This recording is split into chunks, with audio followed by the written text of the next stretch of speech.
가 돼가지고 다들 아실 수도 있겠다. 일단 요거부터 먼저 말씀드릴게요. 여러분, 우리 인간을 사회적 동물이라고, 책에 다 나와 있는 내용이에요. 사회적 동물이라고 부르는데, 저는 그 책에도 써놨지만 그건 생물학적 특징을 잡아낸 말이다, 이렇게 말씀드렸어요. 왜냐하면 인간처럼 태어난 지 몇 년이 지나도 혼자 생활할 수 없는 존재는 없습니다, 이 지구상에. 예. 근데 인간이 그렇게 태어난 지 몇 년이 지나도 혼자 생활할 수 없어도, 그럼에도 불구하고 그렇게 번성할 수 있었던 이유는 가족이라든지 마을이라든지 사회라든지 국가 같은 공동체, 울타리를 쳐주는 그런 공동체를 전제로 했기 때문이에요. 실제로 뇌과학자들이 우리 뇌의 진화 방향을 연구해 봤더니 공동체를 이루는데 적합한 방향으로 계속 진화해 왔다는 겁니다. 그 특징이, 인간 뇌의 특징이 드러나는 게 언어가 굉장히 정교하게 발달되죠. 그거 다 공동체를 이루기 위해 한 거예요. 저 혼자 사는데 무슨 언어가 필요합니까? 그렇죠? 그래서 언어 같은 거, 거울, 뉴런, 이런 게 다 공동체를 만들기 위해서 뇌가 발달해 온 증거들이에요. 근데 공동체를 이룰 때 언어도 필요하지만 또 필요한 게 뭐냐면, 여러 사람이 같이 사니까 뭐가 필요합니까?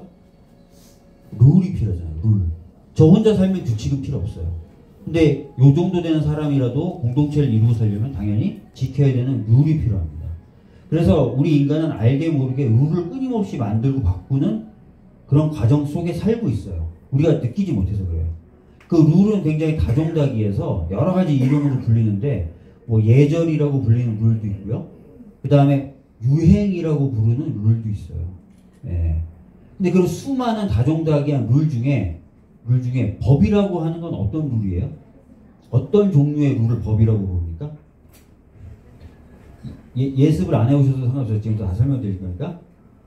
국가라는 이 공적 단체가 강제력을 부여해주는 룰을 법이라고 불러요. 여러 룰 중에. 예의를 안 지키면 국가가 와서 때리진 않잖아요. 야, 싸가지 없네, 하고 뒤통수 때리진 않잖아요. 근데 법을 어기면 국가가 적정한 방법으로 강제를 합니다. 법을 지키도록. 그래서 그 룰 중에 국가가 강제력을 부여하는 룰을 법이라고 불러요. 그 법 중에 으뜸인 법을 뭐라 그래요? 헌법. 그걸 잘 아시네요. 법에 으뜸 헌자를 붙인 거예요. 으뜸 헌자를. 으뜸이 뭐예요? 최고란 뜻이죠. 버금이 두 번째. 으뜸인 법이에요. 법 중에 으뜸인 거예요. 근데 이 헌법을 보시면 끊임없이 구체적 내용은 법률에 따른다, 이런 식으로 되어 있어요. 헌법 조문을 보면. 자, 법률은 어떤 법을 말해요? 법 중에 어떤 룰을 법률이라고 해요? 그러니까 법은 아까 말씀드렸던 대로 룰 중에 국가가 강제력을 부과해주는, 지킬 수 있도록 강제력을 부과해주는 룰을 법이라고 부르고, 그런 법 중에 어떤 법을 법률이라고 불러요? 국회에서 만든 법을 법률이라고 불러요. 국회에서 만든 법을 법률이라고 불러요. 그래서 법률에 따른다라는 헌법 조문이 있으면 어떻게 생각하면 돼요? 국회에서 정하라는 뜻이구나. 집회의 자유는 구체적 내용은 법률에 따른다, 이렇게 돼 있으면, 아, 집회의 자유의 구체적 내용은 법률에서 국회에서 정하라는구나. 그래서 국회에서 정해요. 집회 및 시위에 관한 법률, 이렇게 만듭니다. 네. 선거 연령은 법률에 따른다. 아, 공직선거법. 국회에서 만듭니다. 다 그런 식으로 돼 있어요. 국민의 자격은 법률에 따른다. 아, 국적법.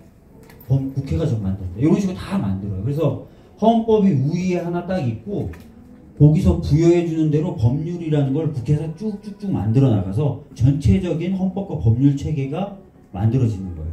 그리고 거기에 따라서 여러분들이 생활하시고, 그걸 위반하면 아까 말씀드린 대로 국가가 예끼놈 또는 돈을 내세요, 뭐 이런 식으로 해서 따르게 만드는 거예요.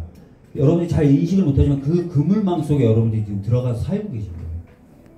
그래서 여러분들이 정치에 관심을 가져야 된다는 이유가 뭐예요? 그 그물망을 만드는 과정이 정치예요. 그래서 내가 그 그물망 안에서 사는데 난 그 그물망이 어떻게 만들어지는지 관심 없다. 그게 무책임하고 어떻게 보면 손해를 보면서 살 수밖에 없는 거죠. 그죠? 그래서 그렇다는 거. 그래서 헌법과 법률의 의미를 그렇게 말씀드렸어요. 여러분이 나중에 제가 설명드릴 기회가 있을지 모르겠는데, 재산권이라는 걸 많은 분들이 하늘에서 내려준 기본권, 천부인권이라고 그러거든요. 하늘천, 부, 주다. 천부인권. 마치 하늘에서 준 것처럼 이렇게 생각하시는데 법을 처음에 공부해보시면 특히 민법 같은 법을 처음 공부해보시면 재산권이라는 개념은 어떻게 형성됐는지를 공부하게 돼요. 철학적으로. 네, 철학적으로 하는데 재산권이라는 개념은 다 사회적 약속에 의해서 만들어지는 거지 하늘에서 주어진 재산권 개념은 없습니다. 200년 전만 해도 남미 인구의 3분의 2가 거래 대상이었어요. 소유의 대상이었다는 뜻이에요. 그게 무슨 말이에요? 그게 무슨 말이죠? 노예죠, 노예. 인간도 노예란 이름으로 소유의 대상, 거래 대상이었었어요. 우리나라는 어땠어요? 조선시대 때 노비가 있었죠. 불과 200년 전도 아니고 한 100몇십 년 전만 해도 우리나라에서도 인간을 거래했어요, 안 했어요? 거래했어요. 황이라는 사람이 있어요. 황희정승이라고 알려진 사람인데 그 사람이 남긴 자손들에게 남긴 여러 자료 중에 치부책이 있어요. 어떻게 노비가 그 당시 가격이 얼마고 노비를 늘리려면 어떻게 해야 되고 요거 다 깨알같이 써가지고 자식들한테 물려줍니다. 예. 배 2필이면 노비 1명을 살 수 있었어요. 그 기록에 따르면. 근데 어느 순간 어떻게 됐어요? 요즘에 여러분들 쿠팡이라든지 뭐 이런데 노예 주문하면 와요, 안 와요? 에? 없어요? 그거 왜 그래요? 하나님이 갑자기 노예는 폐지하라고 하나님이 가르쳐 주셔서 그렇게 된 거예요? 아니죠. 인간들이 이제 더 이상 다른 인간을 소유의 대상으로 삼지 말자라고 사회적 합의를 바꿨고 그거를 국가가 법으로 강제해 주고 있는 거예요. 그래서 염전 같은 데서 서해 염전 같은 데서 일 시키고 돈 안 주면 어떻게 돼요? 국가가 와서 칭찬해줘요? 처벌하죠.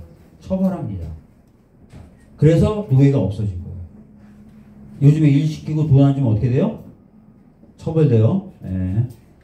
그래서 재산권도 그런 개념인데 우리 헌법에도 그렇게 돼 있어요. 어떻게 돼 있냐? 나중에 재산권 관련된 내용 보세요. 재산권의 내용을 법률로 정하라고 돼 있어요. 재산권의 내용을 법률로 정하. 이게 얘기 뭐예요? 재산권은 국회에서 논의해서 국회에서 그 내용을 정하라는 거예요. 그래서 국회에서 소유권은 A가 아니라 B야 라고 정하면 어떻게 돼요? 어떻게 돼요? 소유권이 어떻게 돼요? A에서 B로 바뀌는 거예요. 근데 이걸 마치 하늘에서 주어진 권리처럼 특히 돈이 있는 분들은 그런 주장을 많이 하시죠. 이걸 건드려! 재산권을 건드리자니! 막 이런 얘기를 하시는데 그런 개념은 철학적으로도 존재하지 않았고 헌법적으로 존재하지도 않고 법률적으로도 존재하지 않아요. 사실은. 근데 철학을 보시면 소유권을 정당화하기 위해서 뭐라고 얘기합니까? 자연에 네가 땀을 들인 만큼 가지는 것. 처음엔 그렇게 소유권 개념을 설명해요. 예. 그러다가 이제 화폐가 등장하면서 뭐 화폐로 살 수 있는 것 뭐 이런 식으로 다 바뀝니다. 역사적으로. 예. 딴소리를 너무 많이 했어요. 시간이 얼마나 돼요? 제가 쓸 수 있는 시간이? 나중에 책 사서 보실 거니까. 자, 제가 항상 제가 좋아하는 시간이에요. 졸려 보이시는 분에게 숙제 드려야 되는데, 오늘은 졸려 보이시는 분은 없으니까 뒤에 계신 분. 자, 저게 헌법 전문인데, 눈 어떠세요? 보이세요? 잘 보이세요? 한번 읽어봐 주세요. 헌법 전문, 유구한 역사와 전통에 빛나는 우리 대한민국은 3.1 운동으로 건립된 대한민국 임시정부의 법통과 불의에 항거한 4.19 민주 이념을 계승하고 조국의 민주개혁과 평화적 통일의 사명에 입각하여 정의, 인도와 동포애로서 민족의 단결을 공고히 하고 모든 사회적 폐습과 불의를 타파하며 자유가 조화를 바탕으로 자유민주적 기본 질서를 더욱 확고히 하여 정치, 경제, 사회, 문화의 모든 영역에 있어서 각인의 기회를 균등히 하고 능력을 최고도로 발휘하게 하며 자유와 권리에 따르는 책임과 의무를 완수하게 하여 안으로는 국민의 생활에 균등한 향상을 기하고 밖으로는 항구적인 세계 평화와 인류 공영에 이바지함으로써 우리들의 자손의 안전과 자유와 행복을 영원히 확보할 것을 다짐하며 1948년 7월 12일에 제정되고 8차에 걸쳐 개정된 헌법을 이제 국회 의결을 거쳐 국민투표에 의하여 개정한다.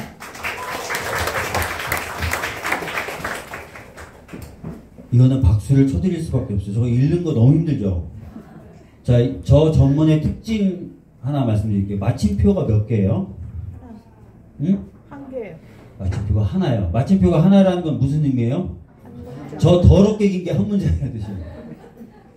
자, 근데 제가 이걸 읽어보라고 말씀드리는 이유가 이걸 틀리나 안 틀리나 보는 건데 100분 정도에게, 100명 정도에게 부탁을 드리면 거의 95명은 틀립니다. 이 한 문장의 주어를 틀리게 읽으세요. 이 한 문장의 주어는 뭘까요? 대한국민. 그렇죠, 그렇죠. 이게 대한민국이 아니라 대한국민이에요. 최근에 우리 대표도 대한민국을 만들자 이렇게 얘기하거든요. 이번 헌재 결정문, 윤석열 파면 헌재 결정문에도 대한국민이 이 저항을 통해서 이걸 내란을 종식시켰다고 표현이 나와요. 자, 헌법을 만들고 나라를 유지하고 발전시키는 주체는 대한민국이 될 수가 없죠. 대한국민이 우리가 헌법을 만들고 나라를 발전시키는 거예요. 그래서 주어는 대한국민이에요. 대한국민. 네, 이렇게. 그리고 뭐 여러 가지 이제 재밌는 요소들이 많은데요. 4.19 그 다음에 3.1 두 가지 역사적 사건을 거론하고 있어요. 이 두 가지 역사적 사건의 특징은 집회와 시위입니다. 온 국민이 나와가지고 물러가라 이 나쁜 놈들아 라고 했던 거를 기리고 있어요. 그래서 집회와 시위로 탄생된 나라고 집회와 시위로 만들어진 헌법입니다. 이게. 그리고 또 재밌는 게 3.1과 4.19는 주력이 누구였어요? 학생들이었어요. 중학생, 고등학생. 예, 오늘 4.19죠? 예, 228 다 고등학생들이 했던 거예요. 근데 지금 와서 청소년의 정치 참여를 반대하죠. 헌법 전문도 그렇게 얘기 안 하는데 반대합니다. 여러분, 학생의 날이라는 날이 있어요. 학생의 날. 예, 그 뭘 기념하는 날이에요? 광주 학생. 그게 뭐냐면 조선시대 때, 일제시대 때 학생들끼리 일본 학생하고 우리 그 당시 조선이니까 조선 학생들끼리 패싸움을 계기로 시작된 독립운동이거든요. 그때도 중고등학교 학생들이 주력이었어요. 그리고 독립운동하고 시위했던 걸 기념한 거예요. 학생의 날이. 근데 학생들 보고는 시위 나가면 안 된다 그러잖아요. 이게 좀 이상하죠? 네, 그런 거. 나머지 제가 더 말씀드릴 게 많은데 경제, 사회, 문화의 모든 영역에 있어서 각인의 기회를 균등히 하고 능력을 최고도로 발휘하게 한다. 이게 기본사회예요. 우리 당이 얘기하는. 모든 데 기회를 균등히 하고 너도 도전해. 너도 마음껏 도전해. 그래서 그 도전의 성과들이 나라를 부강하게 만들고 민족을 부강하게 만들 수 있다. 이런 얘기예요. 네. 자, 이제 넘어갈게요. 자, 이게 제일 중요한 조문이니까 저한테 허락된 시간이 없는데 좀 더 해도 돼요? 자, 대한민국은 민주공화국이다 이렇게 돼 있어요. 민주는 다 아시죠? 예, 국민이 주인인 나라. 공화는 뭐예요? 네, 정확히 맞습니다. 중구난방이라는 사자성어 있어요. 그 말이 무슨 뜻이죠?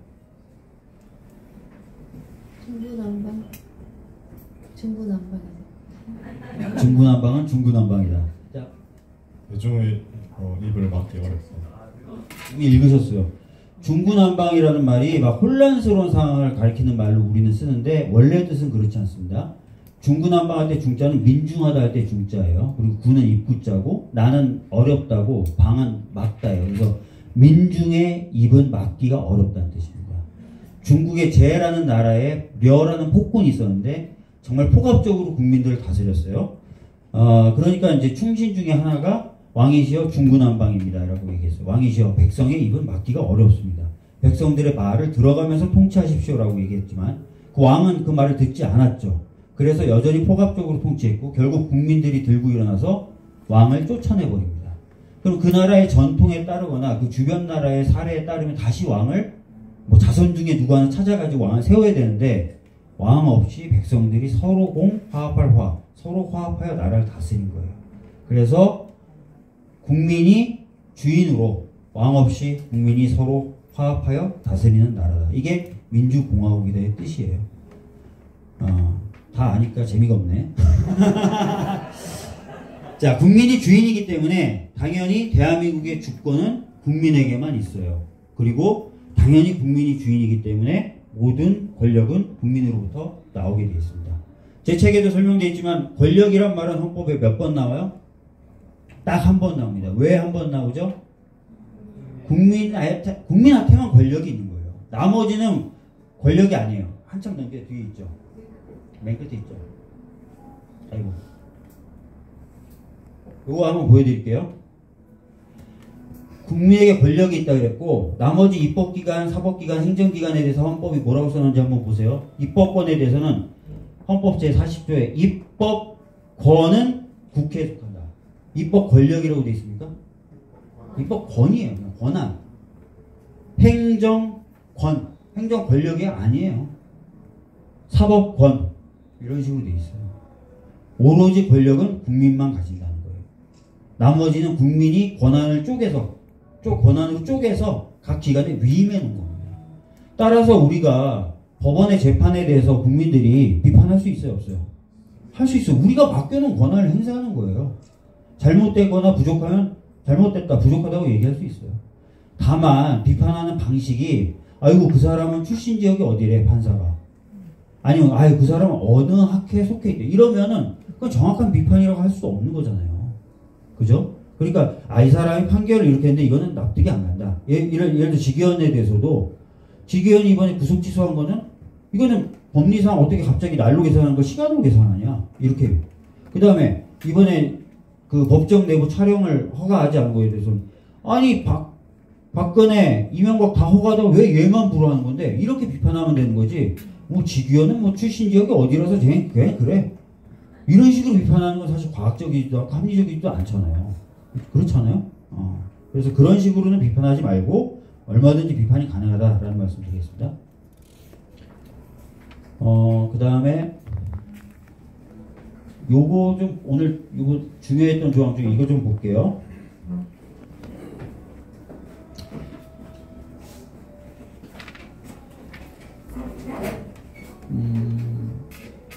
국군에 대해서 그 규정이 없나? 여기 있다. 자, 요거 한번 보세요. 국군은 제가 이 질문도 많이 하거든요. 헌법에 어느 정도로 많이 영향을 미치느냐에 대해서 대한민국 군대 이름을 뭐라 그러냐면 군대 갔다 오신 분들도 조금 헷갈리시다가 국군이요 그래요. 그럼 왜 국군이에요? 그러면 대답을 못 하시는데 헌법에 국군이라고 돼 있어서 그래요. 국군은 국가의 안전보장과 국토방위의 신성한 의무를 수행함을 사명으로 하며 그 정치적 중립성은 준수된다. 이 되게 중요한 의미거든요. 이번에 윤석열이 자기가 내란을 하면서 군대를 동원했죠. 이번에 헌재 결정문 보면 사실은 탄핵소추위원단도 그리고 그 대리인인 변호사들도 저 조항을 크게 신경 쓰지 않았는데 헌재가 저 조항을 곳곳에서 씁니다. 자, 뭐라고 돼 있어요? 정치적 중립성은 국군이 지킨다요? 내 중립성은 내가 지켜. 국군은 그 정치적 중립성을 지켜야 한다고 돼 있어요? 뭐라고 돼 있어요? 준수된다는 거예요. 준수된다는 건 뭐냐면 누구도 침해해서는 안 된다는 거예요. 국군의 정치적 중립성은 국군 스스로도 그렇고 어느 누구도 침해하면 안 된다. 그건 그냥 준수돼야 되는 거예요. 그렇게 써져 있거든요. 근데 뭐라고 헌재 결정문에 되어 있냐면 야 윤석열 너가 너의 정치적인 이해관계, 너의 정치적인 목적 이걸 가지고 군대를 동원했어? 그러면 헌법에서 준수되어야 한다고 했던 정치적 중립성이 침해되는 거야 라고 비판을 했어요. 그러니까 저 조항도 많이 쓰이고 있다는 점. 그리고 사실은 그 전까지 그 결정이 나오기 전까지는 저런 조문이 있었나도 잘 몰랐고 대리인단도 잘 신경을 못 썼던 거를 딱 집어내가지고 많이 이제 썼다는 거. 그 다음에 요 조항도 되게 재밌는데, 자, 이거 한번 읽어보시죠. 공무원의 신분과 정치적 중립성은 법률이 정하는 바에 의하여 보장된다라고 되어 있어요. 자, 이거 보면은 공무원의 정치적 중립성이 보장되잖아요. 이거 무슨 얘기냐면 공무원의 정치적 중립성을 침해하지 말란 얘기예요.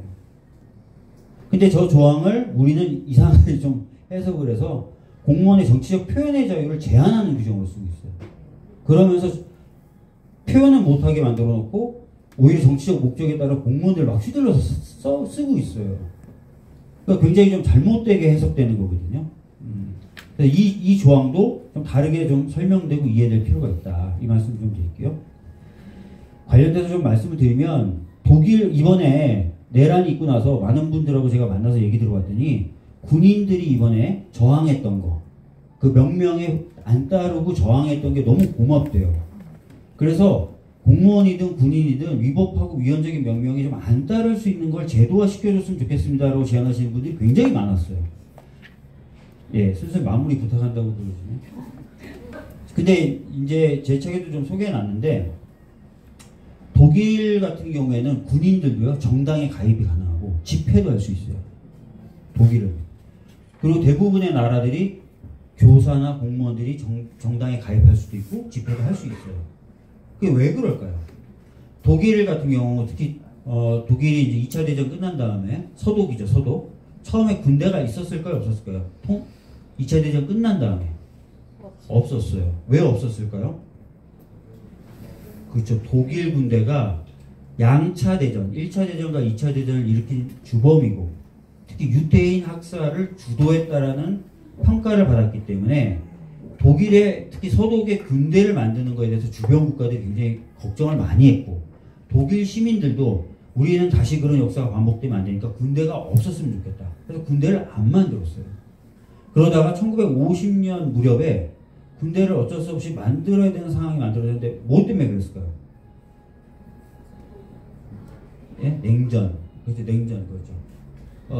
유럽 쪽에 주둔해 있던 미군들이 나름대로 균형을 잡아주고 있었는데 그 미군들이 어디로 가야 됐어요?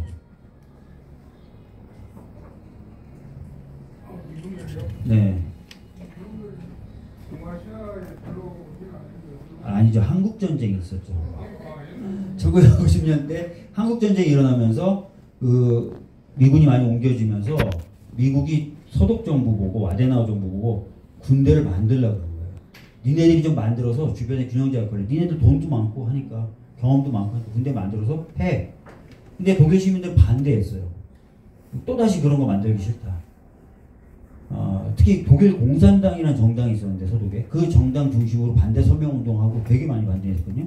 그래서 그 정당을 해산시켜 버립니다.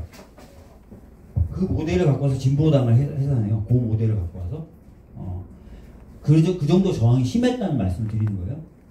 근데 그래서 해산시키면서 가까스로 군대를 만드는데 그럼에도 불구하고 그냥 만들 수가 없어서 시민들한테 약속을 해요. 대신에 군대가 다시는 그런 나쁜 일을 안 하도록 군을 제복 입은 시민으로 만들어줄게. 그래서 집회도 할 수 있고 시위도 할 수 있고 정당에도 가입할 수 있게 해줄게. 위법 명령 안 따르고 막 시위하고 이렇게 할 수 있게 해줄게. 이렇게 한 거예요. 그래서 공무원의 어떤 표현의 자유라는 게 공무원 본인들을 위한다는 의미도 당연히 있지만 미국이라든지 유럽에서는 주로 위법 부당한 명령에 휩쓸리지 않고 자신들의 어떤 중립성을 지키기 위한 수단, 방어책으로 쓰도록 보장해준 측면이 되게 강해요. 근데 우리나라도 사실 뭐 5.18도 있었고 4.19도 있었고 어마어마하게 많은 사람이 돌아가신 4.3도 있었고 다 우리나라 군대에 의해서 우리나라 시민들이 희생당하신 일들이거든요. 그러니까 오히려 어떻게 보면 우리나라가 그런 고민들에 비춰보면은 일정 정도 공무원들이나 군인 또는 경찰들에게 정치적인 어떤 표현의 자유들을 보장해줄 될 필요가 있을 수도 있겠죠. 그죠? 그래서 그런 부분 한번 고민해 보셨으면 좋겠다는 말씀 드리겠습니다. 이거 말고도 굉장히 많은 조문들이 읽어볼 만한 내용들이 있어요. 헌법에. 그러니까 한번 나중에 차분히 읽어봐 주셨으면 좋겠습니다. 이걸로 마무리할게요.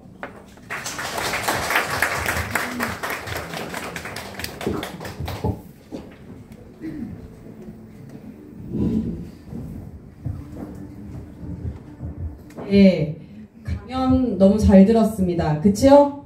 네, 이제 북토크를 진행해 보려고 하는 참석분들께서 사전에 저희에게 질문들을 보내주셨습니다. 먼저 이 중에 몇 가지를 질문 드리고 이후에는 여기 현장에 계신 분들께 직접 질문 드리는 시간을 갖도록 하겠습니다.